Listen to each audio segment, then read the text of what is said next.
30th of June. Guddle Aboot. That's what you're going to do during this workout, Guddle Aboot.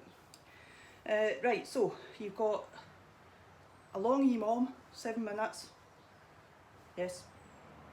1 minute's rest for 3 rounds. If you're a total beginner, I'd suggest that you maybe just do 2 rounds rather than the 3. But it's up to you. You could do the 2 rounds and then see how you feel and carry on if you feel good. So, top tip for the total beginners, don't go full pelt, okay? Fairly casual, you know, make sure that you can keep breathing, make sure that you can keep going. So try not to rest too much, so maybe hold back on the pace a bit so you don't have to keep stopping. So don't be like, be a bit more, you know, get the idea. Anyway, for the rest of you can go, yeah. So, so starting off with a minute of ground to overhead, so just standard ground to overhead, touch the, you can use a barbell if you want, be going above and beyond. Weight plate, dumbbell, whatever. So a minute, then a minute of plank toe taps, overhead lunges, toes to kettlebell, floor presses, jump overs, thrusters, and then a rest. So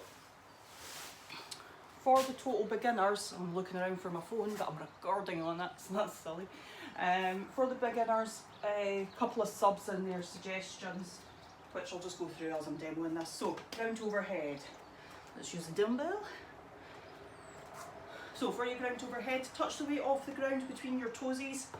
Okay, press it overhead. It is that simple. Try not to swing it away out in front of you like a kettlebell. Keep it travelling close to your body. If you are a beginner, I seem to have lost everything in here. The shorts are driving me nuts this morning as well. Here we go.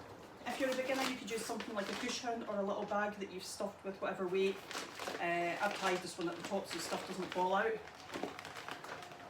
Stuff with whatever weight's appropriate for you. Water bottles are also useful. Plank toe taps, okay, so with your plank toe taps, you're going to go down onto your elbows and your toes, step out to the side. That'd be 1, 2, 3, and so on. If you're a beginner, you can raise your hands up.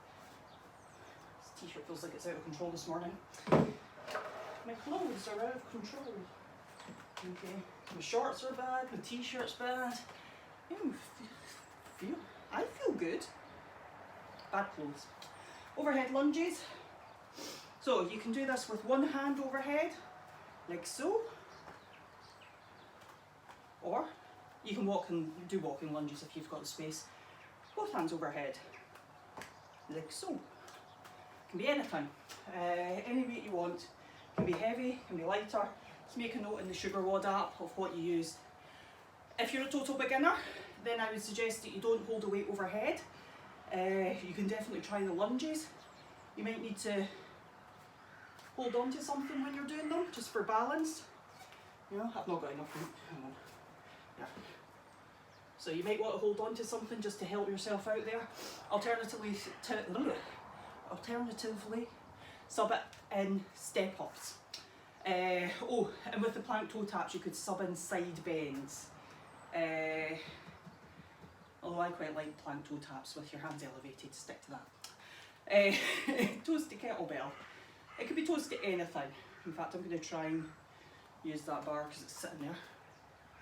Hopefully you'll see me. Right, so you'll want to have your hands held on to something that's not going to kill you.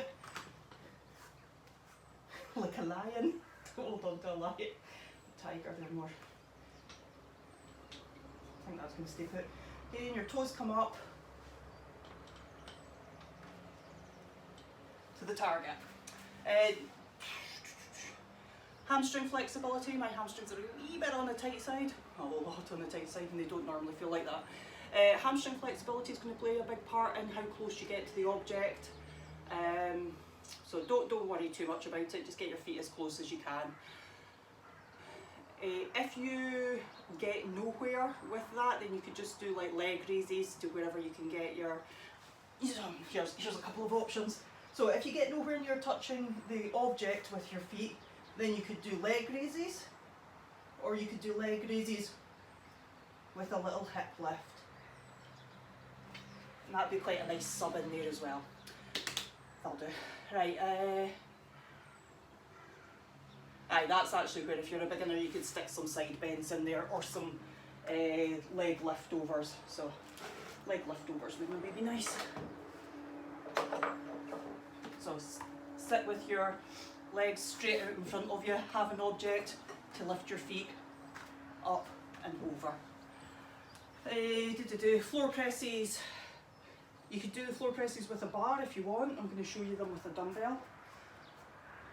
Again, could be done with a cushion or a tiger. So if you've got one weight, you can either go one arm at a time like that, or you could hold the weight between your two hands like that. Okay. Obviously, if you've got two weights, they go together. So it doesn't matter if that's a dumbbell, a cushion, or whatever, it can be anything that you've got. For the jump overs, you can jump over forwards or sideways. So if you want this to be a slightly bigger object, you can make it a higher jump, that's fine. Or you can go lower and faster. So you can jump forwards, sideways, all fine. If jumping's out, then you can do step overs, also fine. Or you can do little jump forwards if you are a novice. Really, is that me all the way through? Just got the thrusters? How does I do that? Let me know if I missed something out, eh? Right, the thrusters. So it can be single arm. Love a thruster.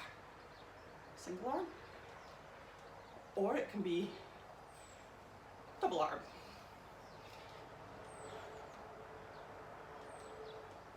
Or it can be two weights of the same weight together. If you are a beginner, then you can absolutely do the thruster movement if you wish. Touch here. Hold your weight just below your chin. Stand. Press it overhead.